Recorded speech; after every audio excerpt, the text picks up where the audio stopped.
예, 있겠습니다.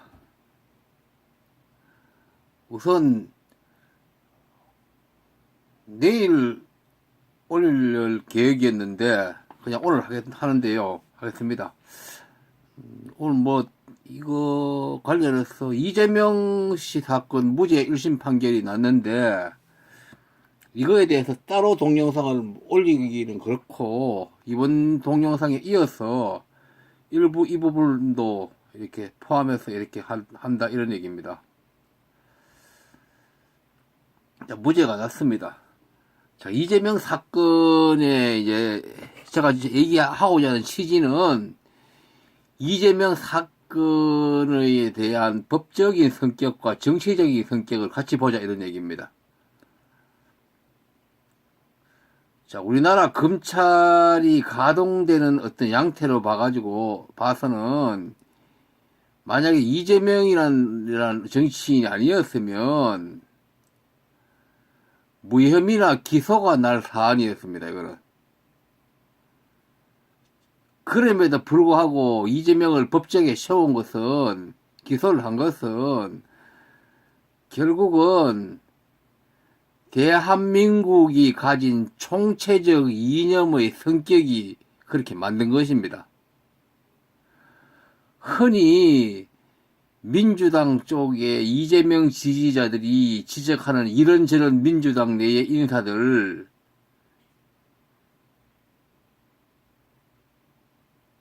그 사람들이 했다고 이렇게 개별적으로 이렇게 얘기하는 것은 틀렸다는 얘기가 아니고 정치 구도를 바라보는 데 있어서 사회과학적인 어떤 에너지가 어떠냐 이런 측면에서 파악해야 되는 점에서 중요한 점을 놓친다 이런 얘기죠.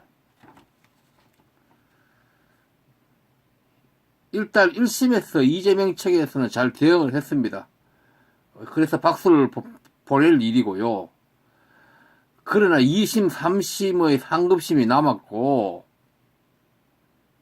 검찰이 더군다나 항소를 적극적으로 고려한다 이런 얘기를 하고 있는데 그건 모르죠. 정치적인 문제니까. 어쨌든 간에 남아있다고 이제 보고 또 이재명 씨가 그렇게 잘 진행되더라도 당내 경선이 남았고 당내 경선이 통과되면 또 본선 대선이란이 남았고 엄청난 과정이 남아있죠. 그리고 우리가 착각을 하는 게 있어요. 응?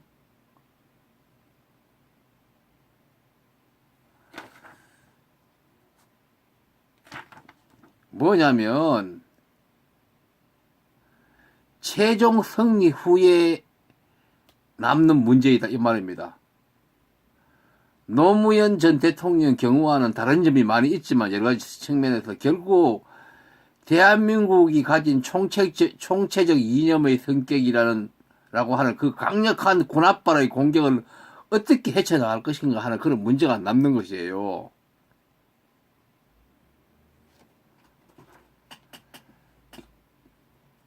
대한민국이 가진 총체적 이념의 성격이란 것은 이재명이 보였던 개혁의 성격과 크기를 결코 수용하기 어려운, 할 수 없는, 그렇기 때문에 개혁 드라이브를 무료화 시키려고 전력을 하고 나설 가능성이 있다 이런 말입니다.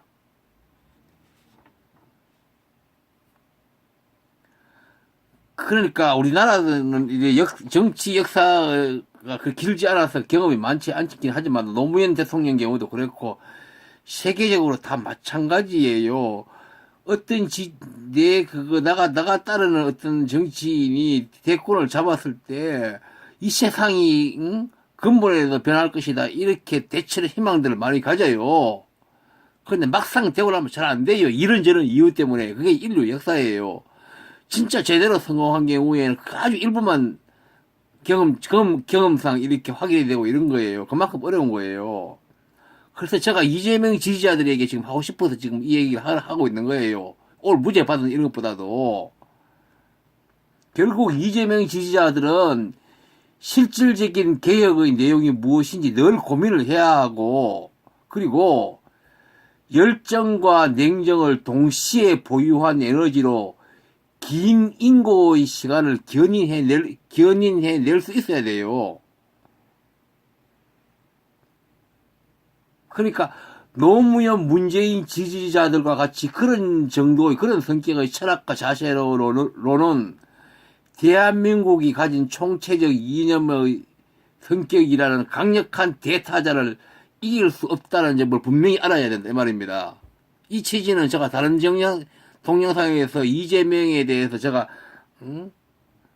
선택 가능한 가장 유력한 자임에도 불구하고 제가 이재명 씨에 대한 언급은 자제를 한다고 얘기하면서 한 적이 있습니다. 오늘 이 취지를 한 번 더 얘기를 하는데, 지금 이재명 지지자들이 하는 모습을 봤을 때 과연 실질적인 계획이 뭔지를 깊이 고민하고 있는지, 열정과 냉정을 동시에 보유한 그런 어떤 에너지로 긴 인고의 시간을 견뎌낼 함량이 되어 있는지, 그것이 의문이다 이런 얘기예요. 없어요. 많이 부족하다고 봐요. 전혀 없진 않겠지만도 결코 그래서는 쉽지 않아요. 그러니까 국민적 전 지지를 장래에 모아낼 수 있는지, 이재명 씨라는 사람이 대통령 되었을 때 어떤 프로그램을 가지고 있는지 엄밀히 깊이 고민을 하는지, 그런 문제가 중요하다 이런 얘기고요. 그리고 뭐 아까 잠깐 제가 무슨 이게 지금 검찰이 기소를 이재명 씨가 아니었으면 무혐의나 기소유예를 날 사건이었다 성격상 뭐 이런 얘기를 했는데, 그건 그렇고, 그래서 잠깐 생각나는데 이 문무일 검찰총장이라는 사람이 계속 수사권 조정에 대해서 오늘도 조금 상당히 기자 간담회 열어서 이렇게 강력하게 버티고 그건 인정할 수 없다 이렇게 나오는 것 같은데, 이 사람이 계속 이러거든. 검찰 조직이 그런 거 있어요. 자기 조직, 검찰 조직이 국민 세금을 받는 어떤 국민을 이제 대신 일하는 사람인데, 이 사람은 독자적인 자기의 어떤 세계를 가지고 있는 이런 조직이에요. 그런 성격이 굉장히 강해요. 강하고 어떤 마피아적인 그런 성격이 남아있어요. 여기는요. 이 조직 내에는요. 폭탄주 문화도 많고, 지금은 조금 많이 달라졌겠지만, 여전히 있고, 검찰총장이라는 사람이 바로 집권 권력에 대항을 해서 뭔가 조직을 위한 목소리를 내면 그 자체 내부에서 그 사람을 어떤 그 조직의 어떤 영웅적인 성격 측면을 부여하는 이런 어떤 문화도 있고 그래요. 검찰 쪽에는요. 제가 사법 쪽 이쪽을 좀 알기 때문에 이런 얘기를 하는 거예요. 그냥 하는 게 아니고. 그런 것도 있고, 국가기관의 조직 개편을 국회 차원에서 하는데, 그 대상 기관장이 나와서, 국민의 대의를 생사하는 국회의 어떤 행위를 이렇게 사실상 저지하는 거, 이런 것은 제대로 된 민주국가에는 용납이 될 수 없는 일이에요. 그런데 이렇게 먹히고 있어. 이게 현실이에요. 그만큼 우리가 후진국이라 이런 얘기죠. 아직 멀었다는 얘기죠. 어디 감히 기관장이 국회 가는 이런 국가의 어떤 의사결정을 나서서 저지시키고 이게 지금 먹히고 있다는 게 말이 안 되는 얘기거든요. 지금 수십 년 이렇게 되고 있어요. 이게 뭐냐면 결국은 다 보세요. 자, 이 사람이 구정권이라든지 보수정권 강력하게 이렇게 어떤 폭력 문화라는 것을 가지고 있는 이런 보수가 제가 폭력이라고 그랬죠. 이런 데서 드러나는 거예요. 보수 정권에는 폭력 문화가 있기 때문에 저렇게 막 대들지는 못해요. 어느 정도 의사표시는 하겠지만도, 물론 보수 정권에서는 수사권 조정이 강력한 의지가 없었기도 하죠. 그거는 보수를 무너지게 하는 그런 어떤 결과로 영향을 미치니까. 자, 그럴 때는 어쨌든 다른 사안이라도 대통령이라든지 현지 집권 권력에게 발로 그거 불편하게 하는 대항하는 이런 짓을 그렇게 이렇게까지 못해거든요. 현재 뭐냐면 현재 정권이 상당히 과거 다른 정권보다도 어떤 합리적이고 절차를 지키려고 하고 민주적이려고 하고 이런 성격이 있어요. 그래서 제가 그래요. 민주 정권인 대신에 물러 터진 면이 있기 때문에 이 모순을 가지고 있어가 이 정권이 그런 어려움을 가진다고 제가 많이 얘기했거든요. 인류 역사는 그렇게 무섭고 냉정한 거거든요. 그러니까 더 이제 저런 친구들이 더 저러는 거예요. 감히 검찰총장이 뭔데요? 걔 기관장이 지나지 않는데, 보세요. 지금 국가가 이것을 수사권 조정권 이런 문제도 패스트 트랙 해가지고 이걸 통과시키려고 이렇게 국가의 어떤 집권 세력의 에너지를 총동원해서 여당하고 다 하고 이런 정도인데 감히 기관장 한 사람이 나서가지고 저렇게 하는데 어떻게 못하는 거냐. 이게 무엇을 말하는 거예요 이게요.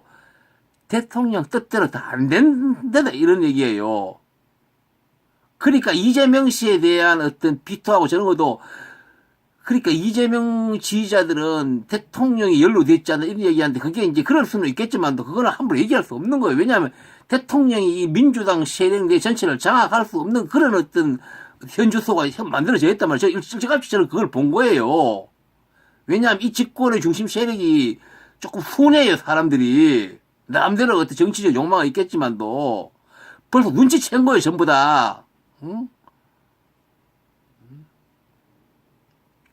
그러니까 이게 지금 국민의식이 충분히 안 된 상태에서 집권 세력이 후순하고 이렇게 민주적이 이렇게 하려면 이게 앞뒤가 안 맞아, 아우가 안 맞아, 이렇게 복잡해지고 이런 일도 생기는 거예요. 인간 세상은 여러 장태로 문제가 생기니까 결국은 최종 당부는 그러니까 저런 사람이 안전을 하면 집권 세력이 강력한 폭력물을 그러니까 이때의 폭력은 다 다르긴 한데 강력한 기관들을 함부로 못 나설 정도로 조질 만한 이런 어떤 힘을 가지고 있기나 그렇지만 국민들이 민주의식을 완전히 가지고 있으면 저런 친구들이 못 나서는 거예요. 국민의식이 안 되니까 저런 친구 또뭐 켜드는 거예요. 집권 세력도 그것도 안 되고 최종 당부는 국민의식이거든. 어디 감히 네가 국민의 의사를 대신하는 국회의 어떤 의사결정을 나서서 사실상 제어하냐고 국민이 목소리 내어서 이렇게 의사표시를 하면 저런 친구들 저렇게 못 나오거든요. 그렇게 이제 결국 국민들의 어떤 이념 상태, 의식, 이것이 안 되면 이렇게 불거지는 거예요. 이게 자꾸 터지고. 응? 이거 보셔요. 이거 통과시키려고 여당하고 정부에서 장기간 이렇게 하고 있는데 결국은 자꾸 이렇게 되잖아요. 그러니까 일하는 자에게 권한을 주라는 그런 측면이 있어요. 경찰도 문제가 많지만 경찰은 인권을 문제 삼는데 꼭 그렇지도 않아요. 검찰이 인권에 더 문제가 많는지도 몰라요. 그런 밀실 조사가 막 이루어져요. 검찰은 경찰은 오픈 여러 가지 문제가 죠. 그러니까 결국은 일을 하는 자에게 권한을 주고 그 대신에 어떤 부작용 이런 것은 제도적 장치를 위해서 만들고 이렇게 하는 거예요. 어쨌든 그건 그렇고 제 얘기를 하려는 중심은 이런 거예요. 결국은 국민의식이 안 되면 저런 문제가 생긴다는 거예요. 어디 검찰총장인지 뭐지 기관장이 국회가 어떤 제도 개선하는데 사실상 그것을 저지시킬 수 있다는 이게 우리 잘못된 것이고 그런 거죠. 결국 국민의식이 안 되니까 이렇게 된다 이런 얘기예요. 됐고요. 다음에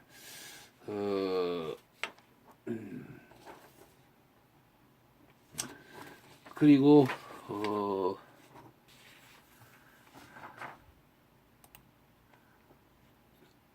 자, 여기, 오늘, 이제 본 그거는 별로 없는데, 이제 심재철 씨 얘기, 이제 이런 거 있는데, 보면, 심재철 씨가 유시민 씨하고 관계에 있어서 심재철 씨가 계속 이제 그렇게, 공격을 하고 나오고 이렇게 하는데, 여기 보니까, 이거, 누구죠? 성재준 TV가 여기 보니까, 뭐, 여기도 들어보니까, 유시민 씨를 이제, 유시민의 거짓말 겨라고 유시민 씨를 계속 비난하는 이런 얘기를 줄기차게 하더라고요.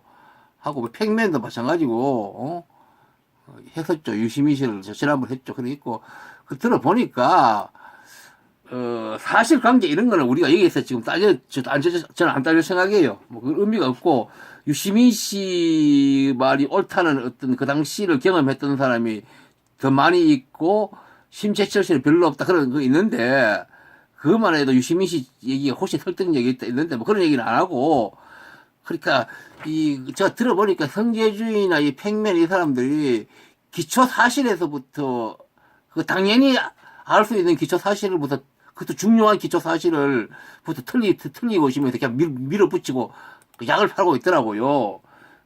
심재철 씨가 5년 행위가 받았다가 3달만 있다가 바로 군대를 갖고 형을 실제로 안 살았더만요.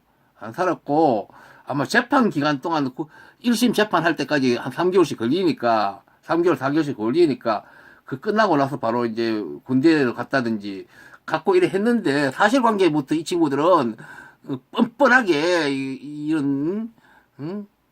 성계주님 생명 이런 것을 형을 그리 5년 안 살았는데 형을 5년 살았다는 것을 심재철이 막 강조를 하더라고. 그걸 억울하다고. 그 틀린 얘기를 중요한 사실관계부터 틀린 얘기를 그냥 뻔뻔하게 그냥 당연하듯이 밀고 나면 얘기를 하고 있더라고요.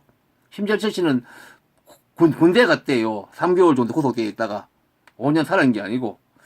그건 그렇고, 자, 진실은 따로 있어요. 인간이란 것은요, 특히 정치 관련 이런 거 마찬가지고, 그 사람 말이 중요한 게 아니죠. 응? 그 사람들이 살아온 삶 자체를 봐야지 그 사람에 대해서 가장 제대로 된 확인이 가능한 게 인간이거든요. 자, 그거 보도록 하죠. 심재철 씨가 서울대 회장 출신이에요. 응? 그런 사람이라면 일반 기업에도 큰 기업은 입사가 불가능했어요. 그 당시에는요. 그런 더구나 서울대 학생회장이 그 엄한 군사 시절에 심재철 씨가 그 당시에 군대 갔다 오자마자 교사를 또 몇 개월 했더라고요. 교사 몇 개월 하고 다음에 MBC를 취직했더라고요. 자, 그러니까 그 전두환 정권이 지배하던 그 시절에 교사 운동권 대학 운동권 학생 출신이 그것도 서울대 학생회장이에요. 가장 대표적인 사람이에요. 가장 요주유할 사람이고 그런 사람이 교사가 되고 MBC라는 중요 방송국의 기자가 되었다. 이게 모든 것을 얘기하는 거예요. 응? 불가능해요. 그 운동권 한 대학생 출신 이런 데 입사한다는 것은 국어공만 들어가도 다 그 신원조회하고 다예요. 응? 교사, 방송기자 이런 거는 당연히 신원조회를 당연히 해요. 대충도 안 해요. 근데 이 심재철 씨는 신원조회를 할 것도 없어요. 서울대 학생회장 출신이에요. 응? 그 운동권, 민주화 운동 그 정신을 계속 유지하고 그런 사람 같은 어림도 없어요. 어떻게 교사가 되고 방송국 기자가 돼요. 불가능한 거죠. 결국 심재철 씨가 우리가 모르지만 어쨌든 간에 법정에서도 그렇게 다른 사람과 달리 이 군사 정권에 유리한 진술을 했다 그러고 했단 말이 있는데 그건 떠나서 어쨌든 그 군사 정권에 우리 봤을 때 이쁜 짓을 했다 이런 얘기라고 일단 합리적 추정이 얼마든지 되는 거예요. 이거는요. 그 취지가 그 자체로 어떻게 적성검사가 통과되겠어요. 응? 어림없는 일이었죠.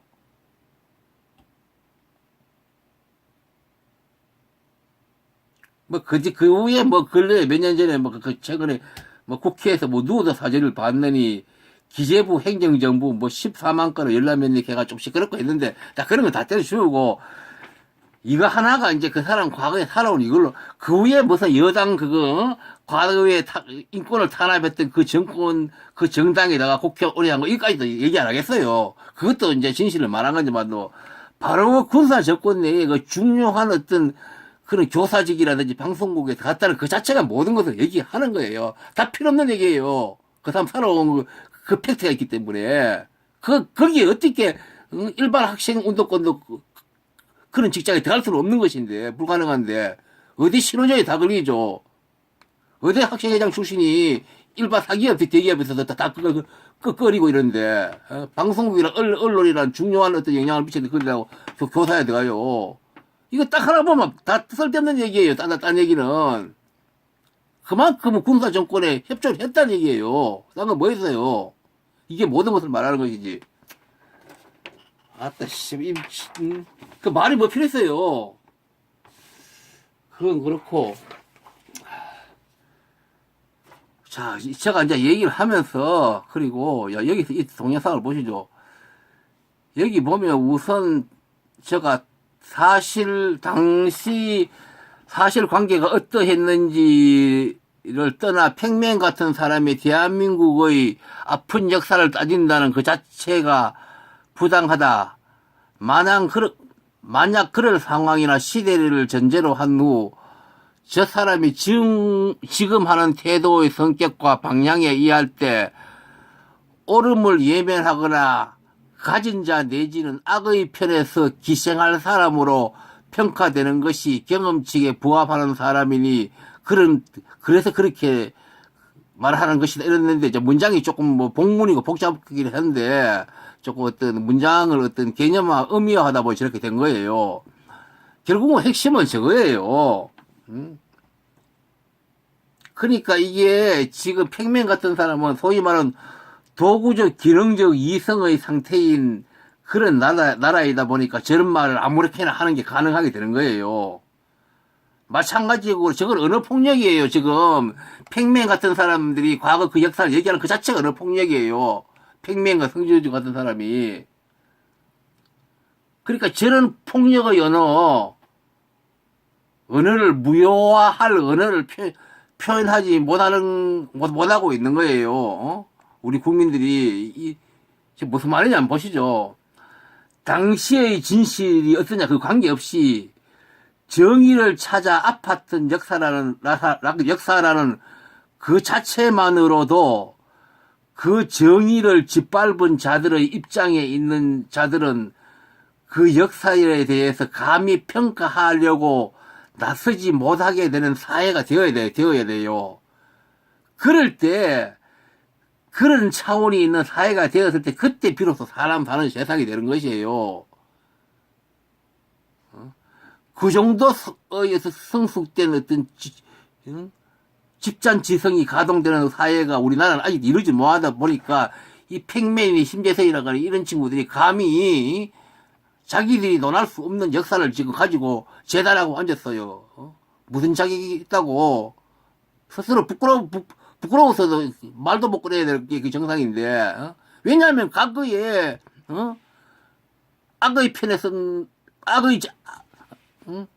악의 입장인 악인 그런 집단하고 같은 입장에 있는 자기의 언어와 행동하는 사람들이 과거의 그 아픔이라든지 그런 정의를 찾았던 그거에 대해서 논하는 자체가 말이 안 되는 건데 안 된다는 얘기예요. 말이 안 된다는 것을 당연히 그 사회가 수용할 수 있는 상태로 가야지 그게 정상적인 사회인데 우리 사회가 아직 거기에 이르지 못했다 이 말이에요. 제 말은. 한참 멀었어요 우리나라는.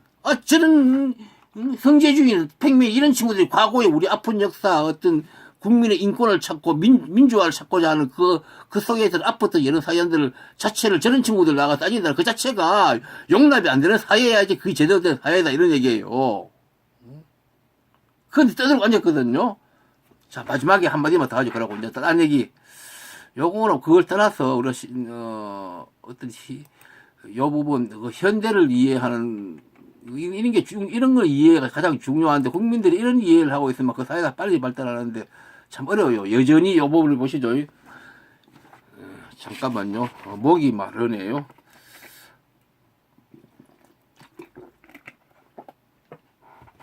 자, 이 부분은 좀 어려운 말인데요.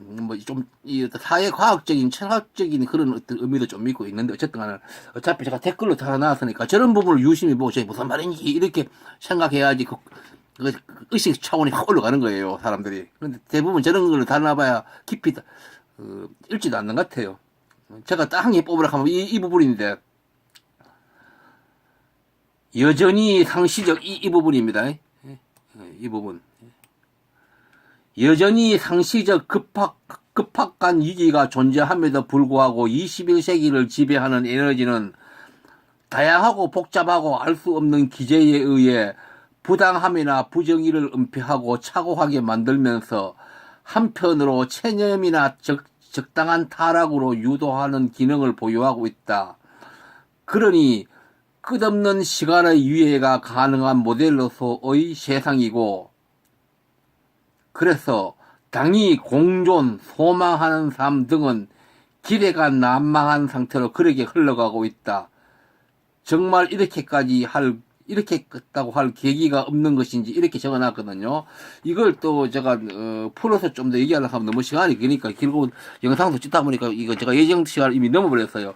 이것을 한 번 더 조금 다른 의미에서 간단히 얘기하고 이제 끝내도록 할게요. 단지 이것이 무슨 의미인지는 제가 여기에 실린 거하고 다음에 지금 얘기한 거하고 이게 몇 분 이렇게 읽어보면서 스스로 곰곰이 이렇게 사유를 하다 보면 아, 이게 상당히 중요한 의미를 담겨 있구나. 어떤 세상을 이해하는, 이런 것들을 이해할 사람은 이해할 거예요. 뭐 관심 없는 사람은 뭐, 어쩔 수 없는 거고. 자, 보시죠. 수천 년 인류 역사는 부당하고 인위적인 폭력과 전쟁의 상태이고, 그 전쟁은 지금도 계속되고 있다. 이대로는 언제 끝날지 모릅니다. 오늘날에는 총성이 없더라도 죽음에까지는 이르지 않는 경제 총량의 효과, 돈, 소비, 허영심, 적당한 기회와 적당한 복지. 여기서 적당한은 부정적인 의미죠, 당연히. 얼들을 적당히 당근을 줘가지고 예속화하려는 그런 의미죠. 적당한 기회와 적당한 복지, 언론, 정보 왜곡 등 긍정과 부정이 엉망으로 뒤엉키게 되어 부당하고 인위적인 폭력과 전쟁의 상태가 은폐되어 인식하지 못하게 하는 것이다. 그래서 10대 90의 가불관계의 사회를 만들고 지속하는 상시적 폭력의 상태임을 망각하거나 사회적 동력이 될 만한 깊이와 심각성을 가진 이해나 인식을 하지 못해 결국 부당하고 인위적인 폭력과 전쟁의 상태를 두고 마치 자연 질서인 듯이 적당히 인정하거나 체념한 채 살고 가고 있는 그런 현상을 만들게 된다. 그리고 대한민국도 이게 굉장히 심하다. 그런 얘기죠.